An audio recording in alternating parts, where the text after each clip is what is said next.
So I know in keeping with the discussion of the evening, Sharell, you had a story that you wanted to share with us. Yes, yes, yes. Okay, so I read an article earlier today about a couple, and both of them qualified for the Olympics. So the young man's name is Hunter Woodall, and he qualified for the 400 meter in the Paralympics. And then his girlfriend, Tara Davis, she qualified for our Tokyo Olympics in the long jump. And the most beautiful thing about this, besides the fact that how often do you get a couple that makes it to that kind of stage, was their support of each other. And I'll go ahead and read y'all what he wrote on Instagram about her making the Olympics. His Instagram post was a picture of them together, and it just said, Tara Lane Davis, you are an Olympian. I am so unbelievably proud of you, not just for what you did out there last night, but for who you are. You have fought through more this year than some do in a lifetime. You deserve this more than anyone, and I am grateful I get to watch you create your legacy. Legacy. And then it says, Tokyo, here we come. That was a beautiful message, but what was even more beautiful was her response. And it just said, baby, I love you so much. I'm so glad you were there to hug me. And that was it. And for me, when I read that, it showed me, because I knew we were going to be talking about balance between the feminine and the masculine. It showed me that at least in that aspect of their relationship that we saw, that they have been able to find that balance. And not to go too deep into what our topic is going to be, but you know, I'm the one on this call that had to do a little bit more research about the feminine and the masculine, because that's not really where I am, but it's okay. And one thing, because I'm in school right now for massage therapy, so we've been talking about yin and yang, and feminine and masculine. And for yang, which is the masculine, it was doing. And then for yin, for the feminine, it was receiving, or excuse me, giving and receiving. And it struck a chord with me, because I know for myself and a few other females that I know, for that kind of message, it would have been hard for us to respond the way she did with just a simple thank you. Because sometimes we're too critical of ourselves that we can't even accept a compliment like that. So it struck a chord, and I figured I'll go ahead and throw that in there as we have our discussion. Yeah. It's interesting because she's an athlete. So a lot of female athletes, women athletes, are, you know, very alpha in nature. That poses a question, actually. Would you ladies consider yourselves alpha women? Yes.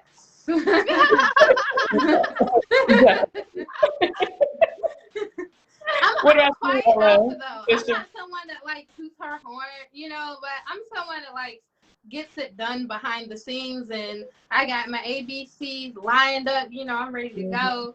But I don't think I'm very outgoing with it, but when something needs to be done, it needs to get high, I'm there. So yeah. And just having that control. Yeah. And you know, and I think what you're talking about is balance, and balance is so important for a woman to have. I always tell people, because they, you know, people try to pit the two against one another, men against women, and they use masculinity synonymous with men, and femininity synonymous with women, where in reality we are all on the divine, or not the divine, I'm sorry, but the feminine masculine spectrum. So we all have masculine qualities and we all have feminine qualities. It's just we fall in different various places within that spectrum for each person. And generally speaking, biologically speaking, yes, men do tend to fall closer to the masculine side and women to the feminine side. But even that's not the case a lot of times, you know, anymore. And wherever you fall on the spectrum is absolutely okay. It's absolutely divine. And that's just who you are, your uniqueness, and how you have manifested that energy into this world. But with that being said, I absolutely consider myself an alpha woman, but I am a feminine alpha woman. So I relate in the same way that you just said, Divinity, because behind the scenes, you know, everybody knows I'm this very business savvy woman. I'm extremely thorough and I get shit done. I'm extremely independent. But I love my feminine side as well. I love being a woman. I love everything about, except the strong emotions sometimes, but I love everything about being a woman and being a divine feminine being at that. So I do personally believe that there is a balance to be achieved between the two. And anyone who is, too feminine is always going to lack certain things that you need for efficiency. Or if you're too masculine, you're going to lack certain things. And that goes for both men and women and, all genders for that matter. So, I mean, I don't know. What do you guys think about the balance of that spectrum between masculinity and femininity, specifically for us as women? I know we're going to get to couples later, but as women, what do you think? What are your thoughts? Did anybody want to go for it? I was just going to say one thing, because only you mentioned the alpha woman, and I was thinking to myself, do I consider myself that? I don't really like titles, but it made me think. I had to go online and just look at what is the meaning of an alpha woman, and maybe a lot of people listening might be thinking the same. What is that? I feel like there's a connotation, but do we actually know, like, what is the definition? And so I found a quick definition that said, individuals considered leaders in society who occupy the highest positions, such as heads of corporations, senior management, and those that hold political office are often referred to as alpha. They exercise influence over others. They play a lead role in goal setting, goal achievement, the development of a group or organization, and are regarded as leaders by other members of the group. It originates from a field of animal behavior and is used as a descriptor for the highest ranking individual of a social group. So it just goes on to talk about that, it is linked to some more masculine traits, but the traits they mention here are aggression, assertiveness, academic and professional achievement, confidence, being a supervisor or manager, and exhibiting a type A personality. But it also sounds about right. It says alpha females have been described as being uninhibitedly feminine and sexy, having a heart, and being a social lubricator. Yes. Interesting. You said an alpha woman? That's the definition of an alpha woman specifically? Well, this is like a whole article about the term alpha female. I'll send it to you guys. Nice. Yeah, I definitely identify with that. Same. So with that being said, do you identify as an alpha woman? Yeah, I mean, one of my top 3 core values is leadership, and the fact that they kept saying leader, it showed, it affirmed it. Yeah, I always end up the leader of every group, like the one, it mentioned the goal setting, the achievements, it's like, if it's in you, it's in you, and it's not in everybody. And I think that it's superior. I feel like we need all the people. But I do think it's something that's kind of like, if it's in you, it's in you kind of thing. Yeah. Absolutely. Sure. What about you, Sharell? Do you identify as an alpha woman?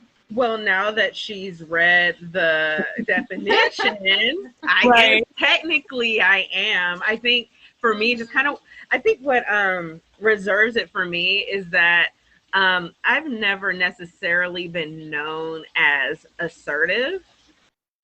Because my assertiveness does not show itself in the traditional way of the term assertive. I like to play with the mind sometimes. So my assertiveness sometimes comes off as me being docile. So that's the power of the feminine right there. It is. That's the subtle manipulation or the subtle. Absolutely. So I guess what I want to know is how in your personal experiences, how has being an alpha woman, or however you identify as, how has that affected your relationships in this society where we have traditional gender roles? Women are expected to be the submissive woman, and I am a submissive woman. I will say that, but again, I do believe in balance. But that being said, how has it affected your personal relationships? I got something. Divinity's like, me first. Me first. One thing I have learned is not to lose myself in a man, in his masculinity, whatever he's doing. I've learned to honor my divine feminine, my alphaness, and to really just be able to work my magic as who I am. Don't conform to him. Don't mold to that. You know, and be my own leader. I'm the leader of my own spirit, my own world right here. So it was more so about me learning how not to become one, but to be individuals and coexist together. Mm-hmm. So Wow. I don't like the idea of becoming one with a man, personally. Interesting. I love the idea of being my own boss woman, him being his own person, us having our own happiness, him establishing his happiness, me establishing my happiness, my business, all that. And we're coexisting and we're powering through this world together as a interlinked being. So Absolutely. So how does that work practically speaking? When you come to a head and someone needs to take the lead on a specific situation, do you acquiesce or do you step up and say, no, I got this? Like, how do you approach that it practically? depends on the situation. Most times, you know, I can just chill, be submissive if he's able to handle it with it in like a balanced manner. You know what I'm saying? He's not too over the top. He's not too aggressive, you know, and all that, just depending on what it is. But I will sit back and I'm mostly chill. But when I need to step in, then I 100% will. If it calls for me to, then I will. But I like him to take the lead first. In you know, in most situations, yes. Yeah, and that, that brings up, and I know at this point it's probably a cliche, but a lot of men who seem to require, submission from their woman, a lot of them are not qualified to lead in the first place.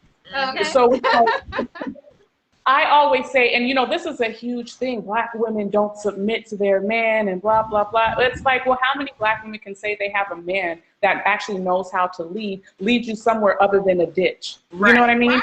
So women are not, generally speaking, from the experiences that I've had with women and that I know, women, Black women specifically, are not afraid to submit. It's not that we don't want to submit. We actually do want to submit very much. We all, for the most part, like, again, generally speaking, we want to be able to rest in our femininity with a man that we can trust. And men seem to think because I'm a man, I'm qualified to lead. No, because what happens if you're in a relationship and there are certain things that you're not qualified to lead in and the woman is?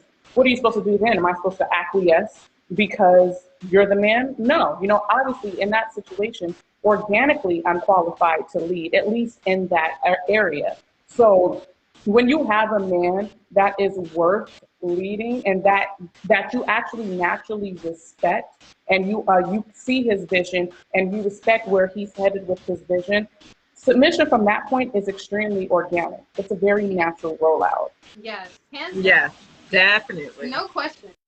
Mm-hmm. Yeah. Nah, definitely. I see that with my mom. With my parents' marriage, I've actually seen that.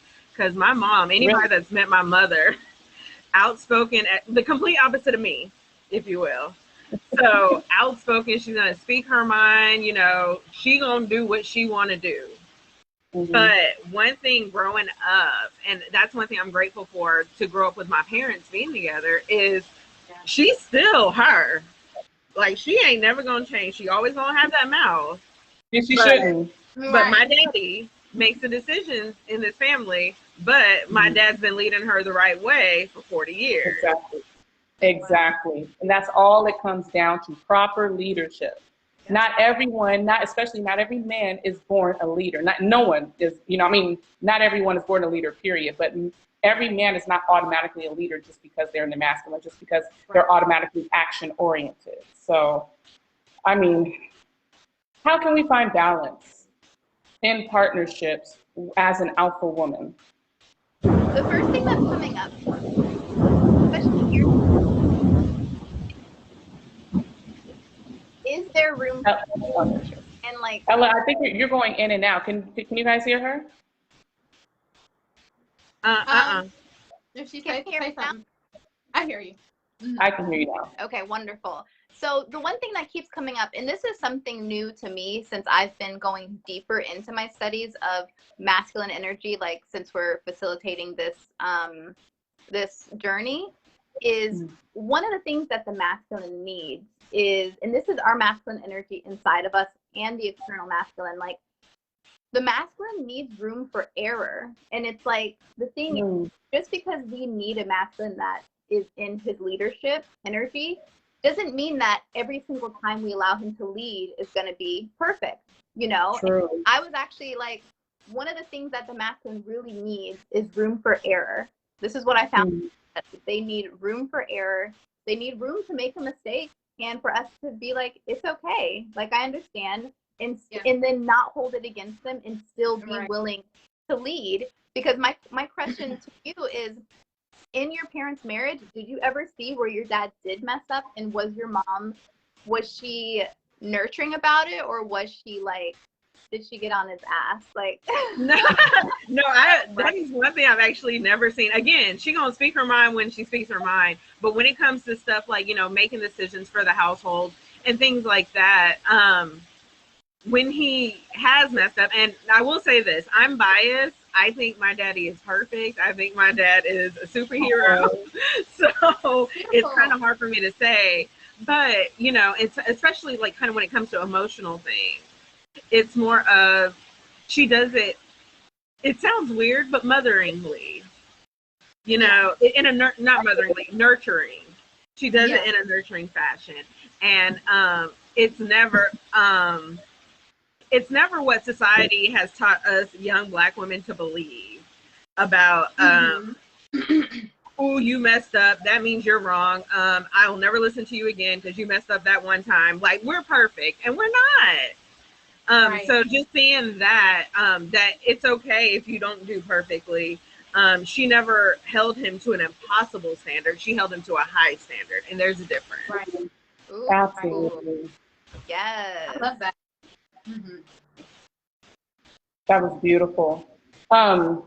So, and then that begs a question, because so you were raised, you know, you basically told us how you were raised. You know, you were raised in a certain type of environment that seems to have been very beneficial for you growing up. How has everyone else's environment, parentally speaking, if that's a term, how has that affected how you see relationships and how you've experienced your own relationships? Because I will say, I would be the first to say, I want to answer this myself. I had a lot of work to go through, or to, you know, to work through, essentially. And I hate to put my mother's business out there, but my mother is still in a toxic relationship of like 17 years at this point, maybe like 13, 14 years. And I grew up in my teenage years watching her with a toxic man who belittled her, you know, and she was 1,000, or is rather, a 1,000% submissive to this man, despite his ability, you know, his inability rather to lead. So in growing up, I watched that, and my thought was, I will never be, and I hate to say this, but I grew up looking at my mother as a weak woman, because she dealt with so much, and, you know, she couldn't leave, or she tried to leave, she, you know, would come right back, and she took abuse in every form possible. And I hope she's not watching this. If she is, I'm sorry. But, you know, I have to be real and say that really shaped how I approach relationships now. So now I tend to be, you know, more controlling. I set healthy boundaries, but sometimes those healthy boundaries, you know, to your point, Ella, I don't maybe give the grace, pun intended, that you know, I always got to say that. I don't always give the grace and the room to grow, you know, that's necessary. I do after the fact, always, because I'm so introspective, I do my shadow work. But in that moment, it gets really hard to do that, because you get to a point where you're triggered. You know what I mean? Yeah. Your boundaries, like somebody is ricocheting off your boundaries when you notice certain habits and certain behavior that is reminiscent to what I saw growing up, essentially. So that's my work. That's my shadow work. And learning how to not grow bitter. And it's interesting because I've been in emotionally abusive relationships myself in the past, and yet I never really grew bitter off of those relationships. But yet whenever I think back to my mother's relationship, that's the one that really shapes any type of, you know, negative traits that I approach relationships with now. So I don't know, like I said, that's the work that I have to, you know, that I am currently doing myself, but it's tough because, like I said, how do you balance trying to love yourself and maintain those boundaries and not, activating a fight or flight response whenever you're triggered for the smallest thing. Yeah. Anybody else have any take on that? I was just gonna say on a good point right there that like we tend to go to extremes. So I just wanted to say like, you touched on your childhood and how that kind of makes you teeter to one extreme, but we're all here to come into balance, and like that's perfectly normal. Yeah. Yeah. What were you gonna say? Yeah, I was gonna say, just share from the household that I grew up in. I had a stepfather, and I still talk to my real father. Me and him are close, but I grew up in a household with my stepfather and my mother, and my stepfather, he was a leader. He led. He took care of the household, the bills, but he was like 1 second from being a ticking time bomb and just exploding. Like one little thing would just like explode him. And I really feel like that carried with me as far as like triggers now. Like if a male wants to raise his voice, I'm triggered. You know what I'm saying? And I'm just like, hold up. And, I would say just moving forward, how to move past that. But my mom did get out the relationship, and they co-parent, but they have separate homes now. But when I was growing up in that situation, it was extremely toxic, and I don't ever want to be in that situation myself, and I want to stay like far away from it. But how I balance now is I just try to communicate a lot better with men, especially Black men, on how to express themselves to me in a manner that I can receive. So I'm not feeling triggered and thrown off and just like, I don't want to listen to you because of how you're talking to me, Let me just rearrange this for you so that me and you can be on the same page, and you understand why you can't talk to me this way. You understand why you have to go about things the way that you go about it with me, because I'm not going to accept anything else. Anything less, right. So that begs the question, what is your definition of the divine masculine man? The divine masculine man, listen, okay, I love men.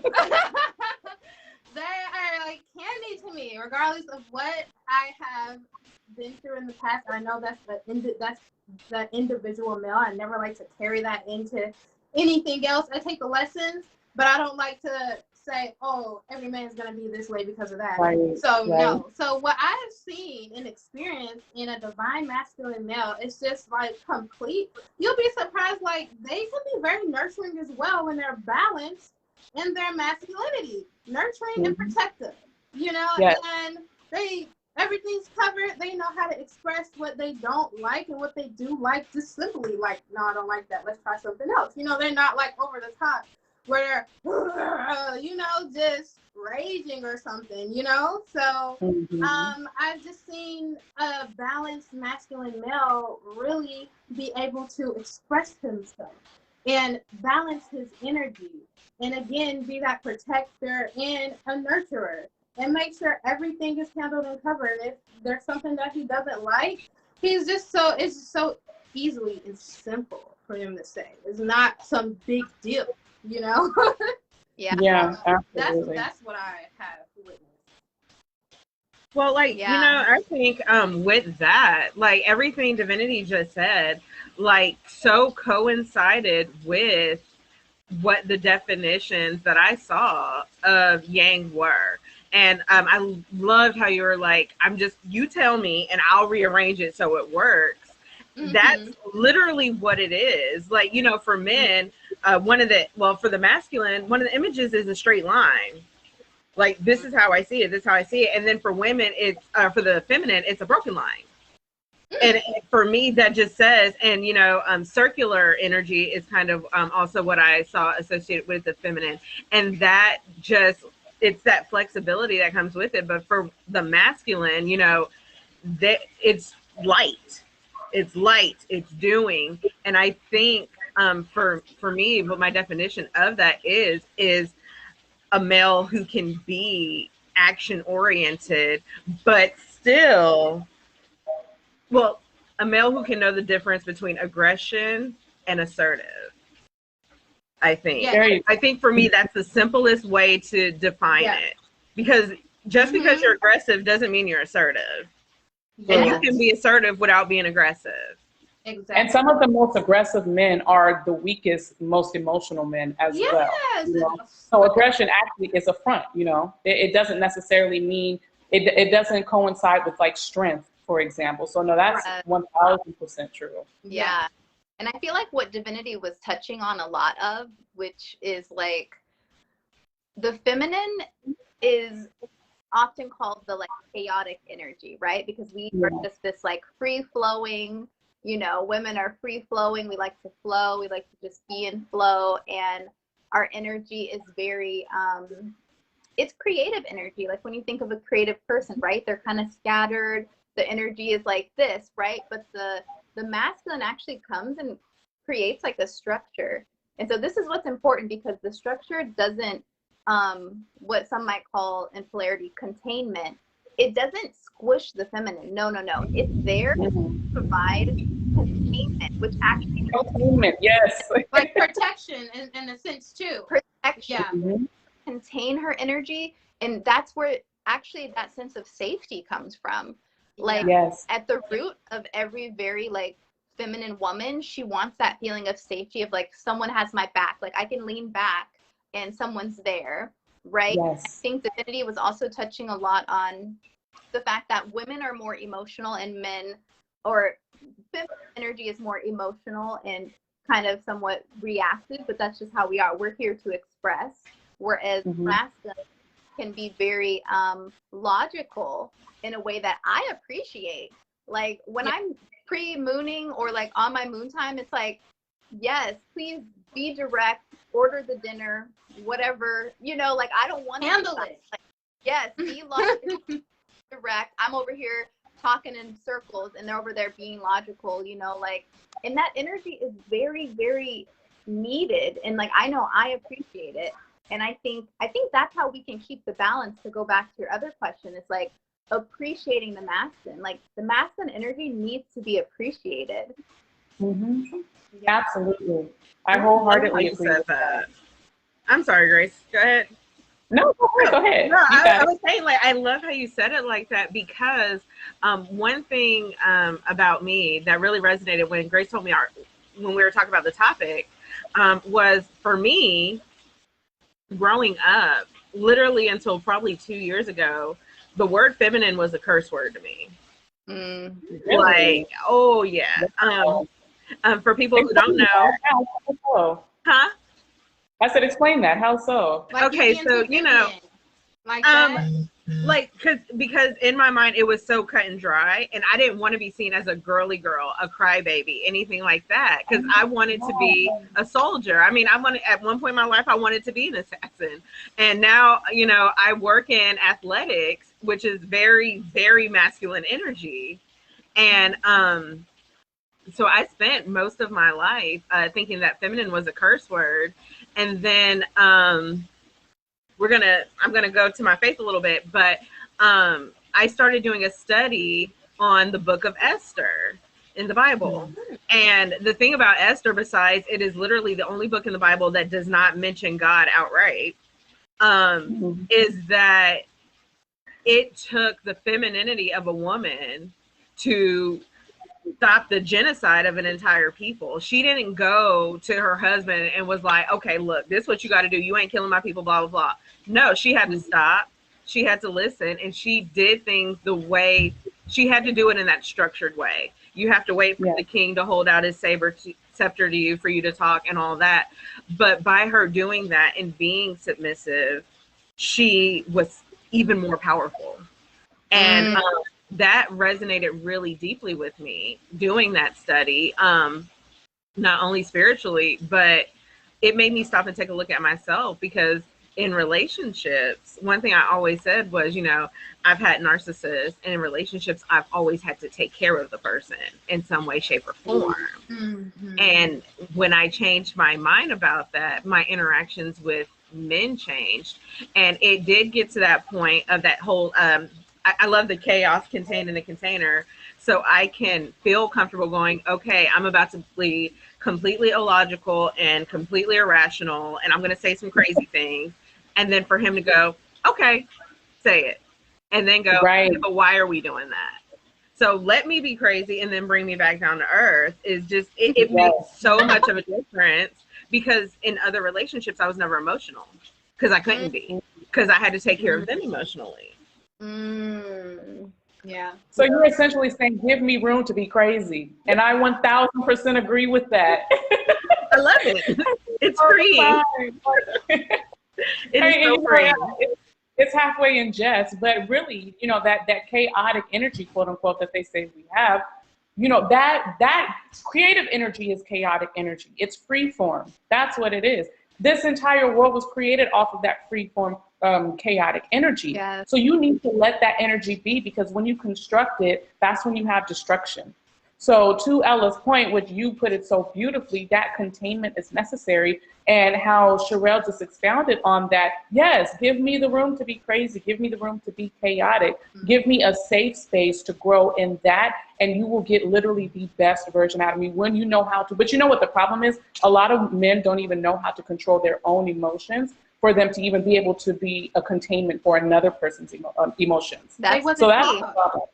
They were not taught how Yeah. to do so. Where Right. have just collectively, and you know, even as Black men, you know, where have they been taught to do that? We really have to look back and research, how has society structured our men?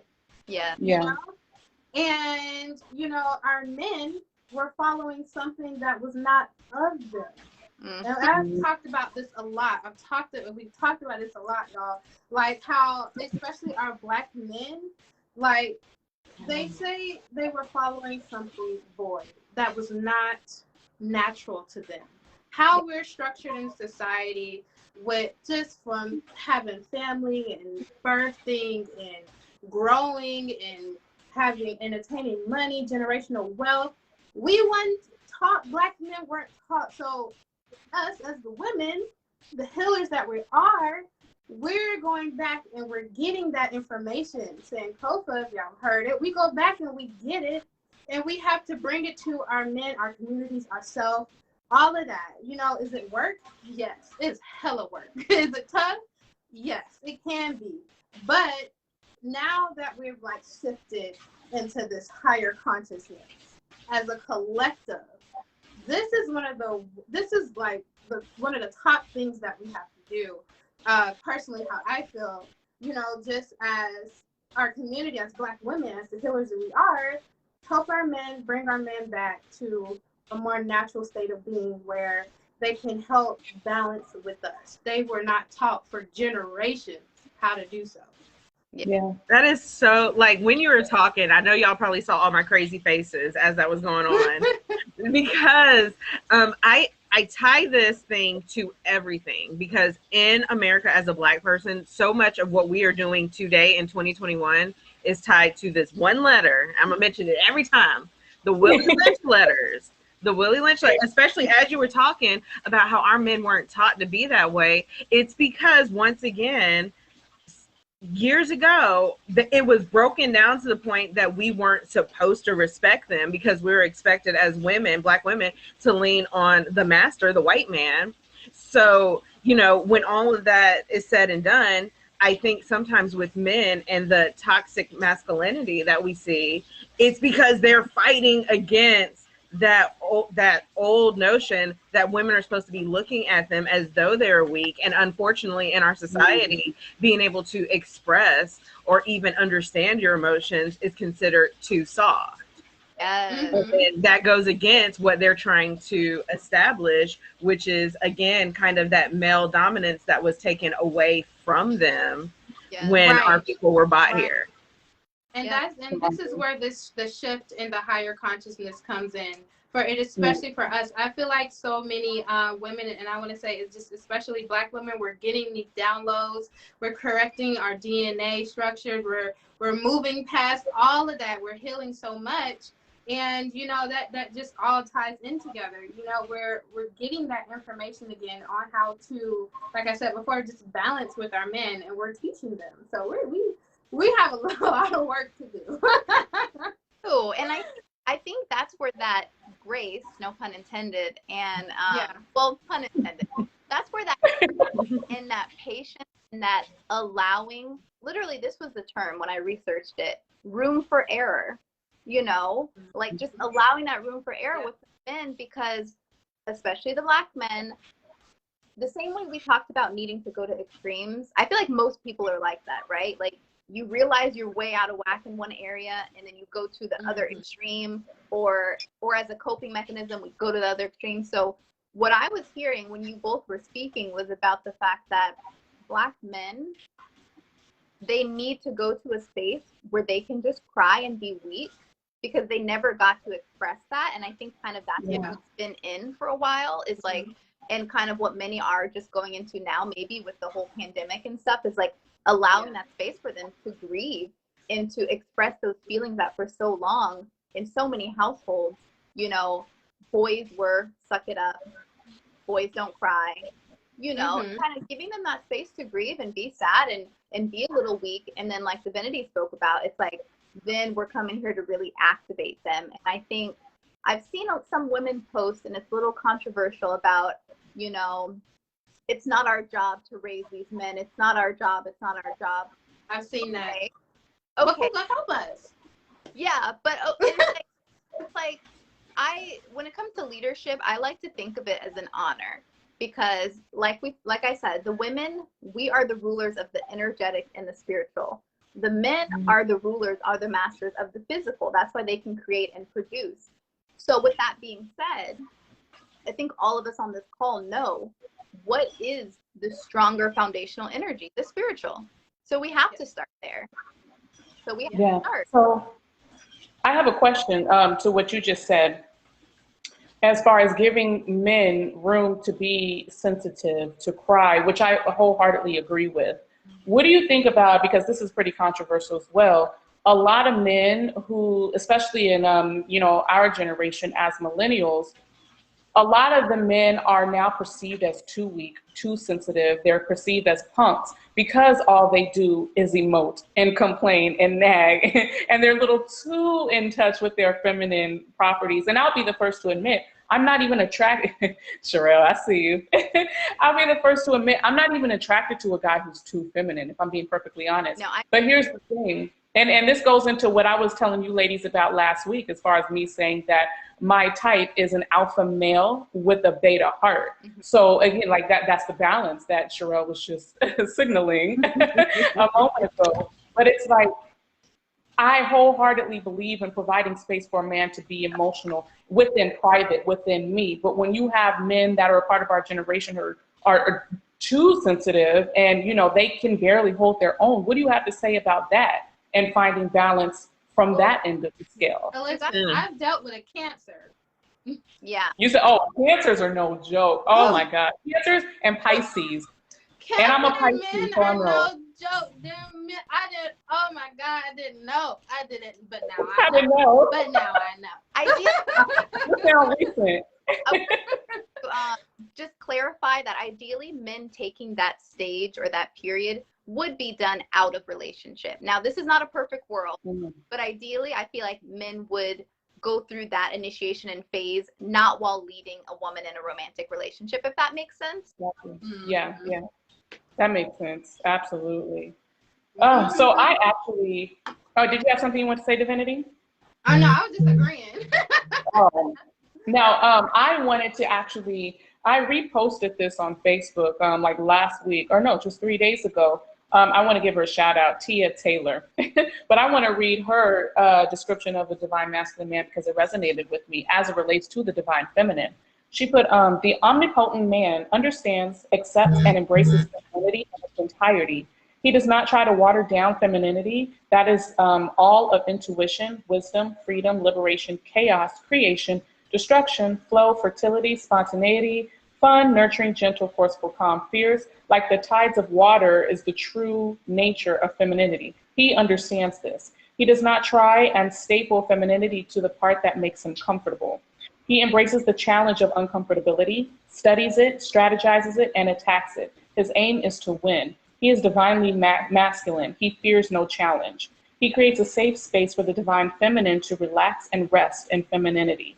As mentioned before, the omnipotent man does not have to guilt, shame, belittle, or manipulate to be heard and respected. He doesn't even have to ask. The energy flows with him. His energy commands adherence and subservience.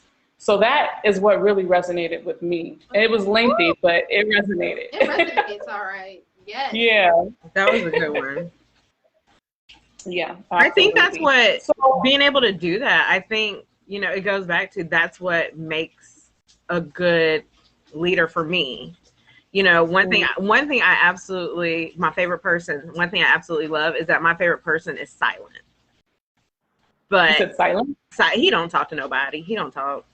But but okay. That's okay. But exudes that, I mean, obviously he's not perfect, but definitely seeing him exude that masculine energy the right way.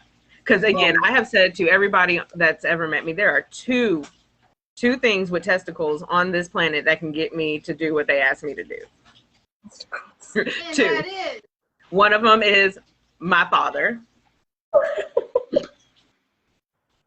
And the other one is my favorite person. Yeah, I like how you calling him your favorite person, though. Right. I mean, your favorite person. You said 2 men with testicles. No, but I'm sorry. Go ahead, Ella. I'm just gonna say that's beautiful because I learned this framework of like what men kind of need at their core. You know how women and men have different needs, and it was something I saw from a dating coach I follow. Her name is Leslie Tavernier, and she said men need trust, appreciation, respect, and acceptance. And I just, when you call him your favorite person, it's like it really exudes that like appreciation and like admiration that you have for him. So I bet that if he watched this, like he would just be, it would feed the male ego, which is something that is for another time. It's needed. But it's needed, but that's okay. That. We all have an ego that needs to be fed at the end of the day. That's human nature. You know, people look at the ego, and sometimes, you know, the ego, when it's imbalanced, is, you know, it gets into a whole negative realm. But yeah, feeding a man's ego, I love feeding a man's ego. Absolutely. And it genuinely, you know, and I do. I love making my man feel good, feel respected, feel appreciated, like you just said, you know, and I don't think there's anything wrong with that. And at the end of the day, as a woman, I want that as well. You know, I want to be respected and loved and cherished and appreciated, and even worshipped. So no, I wholeheartedly understand. Yeah, I had to say worship. That's real. Don't call me goddess for nothing. I'm with it. Yeah. I know, you know. Exactly. So, sorry, go ahead, Ella. I was just saying worship. I love that. And I love cherish too. Cherish is a big one. Cherish is the softer version of worship. So I'll take cherish, but worship, you know, like I said, they don't call me goddess for nothing. So I guess my question is, with all of this being said, even to your point, Sharell, going back to the Willie Lynch letter, because it's generational, this issue, where do we even begin? And I almost feel like just in even having this conversation, I'm like, dang, we're missing some men. Like, we should have had some men in this conversation. Oh my gosh, this would be so great. I think we need to do a part 2 with some men. Part two.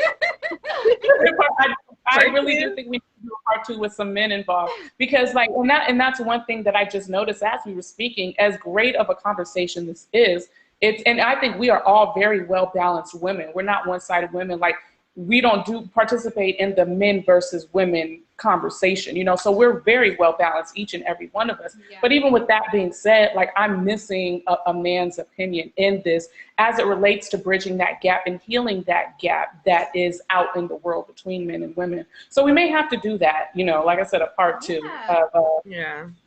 We will. I can't speak for men, but I think part of it could be a trust thing. In what regard?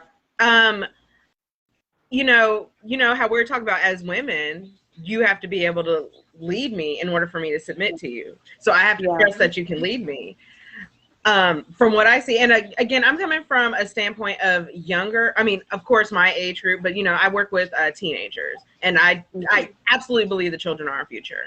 And what I'm seeing is I'm watching these young teenage boys develop trust issues with women that lead them to be the men that we don't want leading us, because when they are, you know, sensitive enough to share this and this and this with you, when y'all get in an argument, especially with the social media age, oh, that's why blah blah blah blah blah blah. That's why your daddy locked up. Blah blah blah. And then, I can't tell nobody nothing. And then that happens enough, and then we get again emotionally imbalanced men that we feel like we have to balance. And that's where I think the trust part comes in. It's a vicious cycle, and it's like, which came first, the chicken or the egg? It's one of those type of conversations. But it, you know, it doesn't matter. Somebody needs to start the healing. I feel like the healing, though, is going to come within individual partnerships. I don't think there's a way that we can heal collectively, publicly. It has to start at home. It has to start with the personal commitment from man to woman, or, you know, and just in regards in this specific conversation, it's going to have to start at home. And it's going to have to spread from there. Not only that, it's also going to have to start with accountability in friend groups. Oh, yeah. That's another big thing. Yeah. I think women, no, that's kind of half and half now that I think about it. I was going to say women tend to hold each other accountable. My group of friends tend to hold each other accountable. I can't necessarily say that publicly, but for both sexes, for both genders, we're going to have to definitely learn how to hold each other accountable. Men and women don't hold each other, you know, their friends accountable enough. If a man is, I saw a quote on social media the other day. It says something to the effect of, and I'm sorry if this is triggering, but sexual abuse. It says everybody has been raped, but no one knows a rapist, or something of that sort. And they were referring to men holding their friends accountable for like rape culture type activities or talk, you know, verbiage, things of that nature. So just all around, I think we need to really hold each other accountable in our individual friend groups. I think that would prove very, it would help progress a lot in that sense as well. So be like, so when sis tripping, be like, sis, that's right. That's not cool. And Don't same for the treat men. him like that. You know? That's my favorite thing. Call my friends. Hey, am I wrong? And then they're like, you want the truth or a well-crafted lie? Tell me the truth. You're wrong. And I appreciate friends that do that. Yeah. Yes. I mean, I feel like that's true sisterhood. And I think that could be part of what's missing and what I do hear and see a lot, which is brotherhood. I mean, you know how we hear the term toxic masculinity? Well, with all of the research and the initiation I've been doing, diving into the divine masculine energy, I figured out it's not actually toxic masculinity. What it is a lack of masculinity. There's no such thing as toxic masculinity. When masculinity is present, it is king, it is exalted, it is divine. I agree with that. And when there's a lack of masculinity, that's when it's in that wounded kind of, you know, if there's a lack. But when masculinity is present, there's leadership, there's direction, there's containment, there's safety, there's, you know, providing, there's that solid energy. And so when I started, wait, when there's a lack, I don't mean to interrupt you, but when there's a lack of masculinity, what is left? Femininity? And is that the problem? No. Is femininity the problem? No. I mean, I would think it's that aggression stuff, like covering it up. What energy does that fall in? Does that categorize, like, if it's not masculinity? And masculinity is already outward. Maybe overactive in some ways, like the aggression may be overactive, hyper, versus being imbalanced, or wouldn't that be imbalanced masculinity then? Instead of toxic, imbalance would be. I think it would just be imbalanced energy.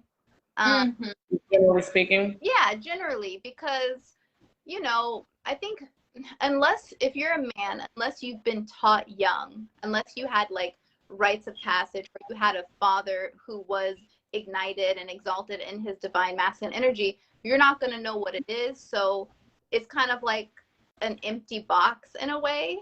That's where I'm seeing imbalanced energy or a lack of energy even. But I was just gonna say that, like, I feel like men need true brotherhood. You know, like, I feel like what we were talking about was like, we have true sisterhood. We have women, we can be like, hey, are you seeing what I'm seeing, or am I off here? Or women that we know will come to us and be like, hey, you're off the mark, you know? And I always say that, like, I know people appreciate me because I'm that friend who will tell you the truth. And I say something right. For me, I've always said, if you can't tell me straight, I can't consider you a friend. What kind of friend lets a friend like be in the error, or possibly, you know, be in a type of energy that is not for their highest and well-being? I don't think that's friendship. And I feel like with men, it's it tends to be more casual, you know, but we need more of those like ignited masculine circles of like true brotherhood, where they can hug and they can cry and they can, you know, show affection, and also be like, hey bro, actually what you're doing with her is not okay, or, you know, like you said, hold each other accountable. Yes, now I have seen a rise in male healing circles now. I have seen it starting to go around, just maybe they need a getaway, or like maybe a camping trip, or I wouldn't call them like male circles, you know, whatever they would like to call them for that suits them best, you know. But I have seen a rise in just like the men coming together to remove stress and trauma and heal. So I am very proud and happy to see that just within the communities, because I haven't seen it before. I would say I just started seeing this maybe like 3-4 years ago. I was going to say 2-3 years ago. Right. And I've only seen it in Atlanta, to be perfectly honest. I don't think I've seen it anywhere outside of Atlanta. Yeah. And yeah, I'm from California. I've lived all over the place, and yeah, I don't really, not on a large scale anyway. It seems like culturally, Atlanta's really progressing in that regard, as far as like the men's circles or the brotherhood circles or what have you. No, that's an excellent point, and I'm happy for that, because even me, like with hosting retreats and things of that nature, I would love to put on either like a couples healing retreat, or just like a divine masculine retreat where men could get together and heal and things of that nature. Like, that's on my list to do one day, because I do feel like women are doing all this healing, so what, we can deal with the basic man? No, like the men need to be on their own healing as well. You know what I mean? They gotta step it up with us.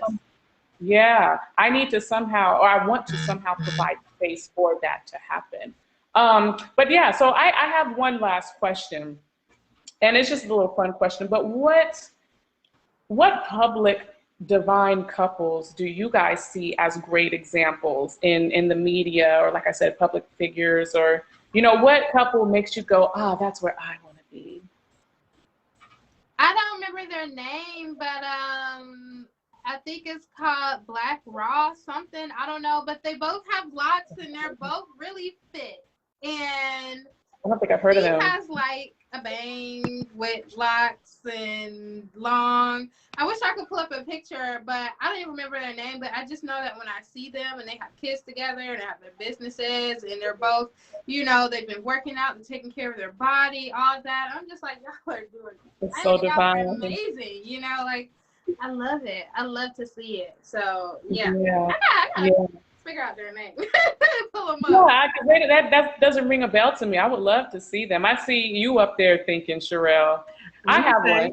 I'm gonna say Tamia and Grant Hill.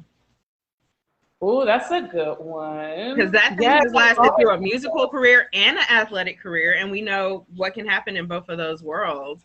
But no, I think it's that one, because to see him support his wife and not feel intimidated by her success is I just love watching them. They're just pretty people. I mean, they're Canadian, so they're naturally nice. Those Canadians, right? You got anybody, Ella?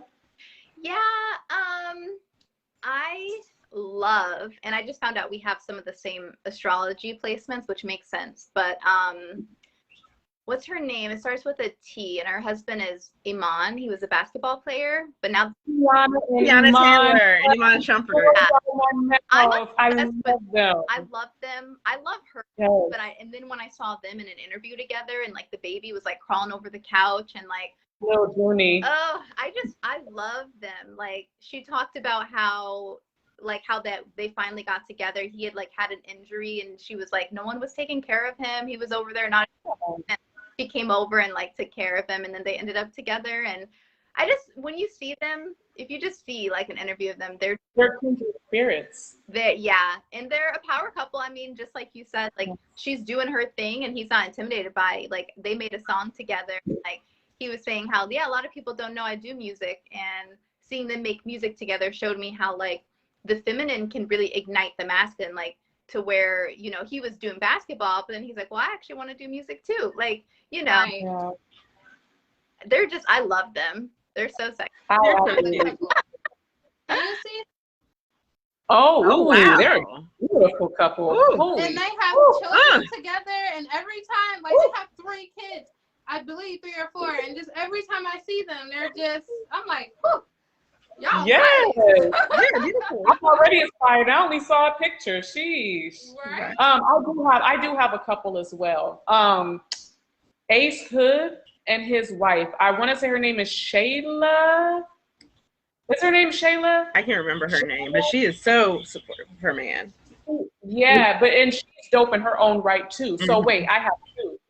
Them, and then my latest couple obsession is he's Nigerian. He has Nigerian ancestry. I want to make sure I get his last name correct.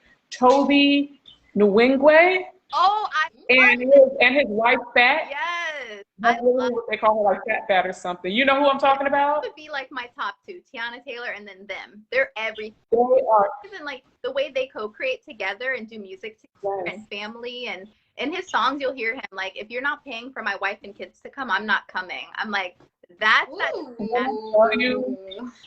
He brags, and you can tell how much pride he has in his wife, and not just his wife, but his family in general. Like you hear his wife on his songs all the time, like they collab all the time, and their whole energy is about family. They were just on the cover of was it Ebony magazine? They were just on the cover of some large platform, and they were together. It was actually him, I believe his mother, her, and their kids on the cover. And that's exactly what they stand for. So they're a faith-based, but he's hip hop and he's Nigerian in nature, and their whole push is a family. So I'm just like, I absolutely love everything that they stand for. They are a beautiful couple. So yeah, them, and like I said, Ace Hood and his wife is would be my top ones. And then Barack and Michelle. I was gonna say that. I was gonna say don't judge me, but I was gonna say Barack and Michelle, and yes, I would say Jay-Z and Beyonce. I can't lie. Y'all may not agree, but I see Beyonce as in like, okay, because Jay-Z seems like, look at Sharell's face. Because what's really going on? That's all I gotta say. Okay, I want to know. I'm nosy. I can only speak from like, what we see. I'm not going to go into any conspiracies or anything like that. But Jay-Z, he's clearly an alpha male, right? That's obvious. But I feel like Beyonce is the anchor, is the powerful, divine, feminine woman in that relationship. I feel like behind closed doors, Beyonce rules. I don't want to say rules, but Beyonce leads that relationship, and she allows her man to lead publicly. That's what it seems like to me. Now, I can be wrong, and if I'm wrong, I will take that. But my point in saying that is that's the type of relationship that I love. That's ideal to me, because the woman has a certain amount of power in the relationship, but also submits to the man and protects his image in the public as well. And that's something that I highly respect. So I know y'all judging me after that comment, but No. Honestly, it's funny because that's the exact energy that Divinity was referring to when she said, I want to be my own person and you can be your own exactly person too. They're the prime example of that, because Beyonce already built her empire, and then Jay-Z had his empire, and they came together and they both have empires. So that's that. Yes. Beyonce has that energy of sovereignty that she will, think about it. If Jay-Z was gone tomorrow, Beyonce would still be Beyonce. And that's the key right there. That's amazing to me. That is the major key. Yes. Major key. Well, Ladies, I really, really enjoyed this conversation. I don't want to take up people's time like all night, but this was a very needed conversation. Like I said, I would love to do a part 2 with at least a couple of men involved because I do believe in balance and I do want to open up and create space for, you know, to have these conversations together. So if you all are willing to come back at some point, I would love to have you. You all are super duper duper amazing. And I cannot forget to plug our event. So does anybody else, because I'm tired of talking, does anybody else want to talk about the Goddess Gathering that's coming up? Wild Talk. That's already sold out, by the way. Manifest and Thrive. New movement, Yes. Cancer. Let's get it. And it's already sold out, so we can't promote it too much because all you can do at this point is get on the waiting list. And Right? Place to be. Yes. This is So a great place to be because we're going to be doing more events. So yes, larger events too. So yes. you to be in the know. yeah. Yes, we have a lot planned for this summer. So the Goddess Movement Community.com. It's in my profile and it's, you know, you can find it easily, and also the Goddess Movement on Facebook. Be sure to like that page. And yeah, stay in tune with each and every one of us. Really quickly, Sharell's website is awinspiring.com, A-W. Org. Oh, I'm sorry, org. awinspiring.org. Ella, remind us of your website. Just send me a DM. I'm on Facebook and Instagram under Ella Alexandria Love. Ella Alexandria Love. And then Divinity, what's your website one more time? My website is shrineofdivinity.as.me. That's where you can book for services. And besides that, you guys can just follow me on Instagram. I share all the updates and creative content on there too. I'm on Instagram at shrineofdivinity_.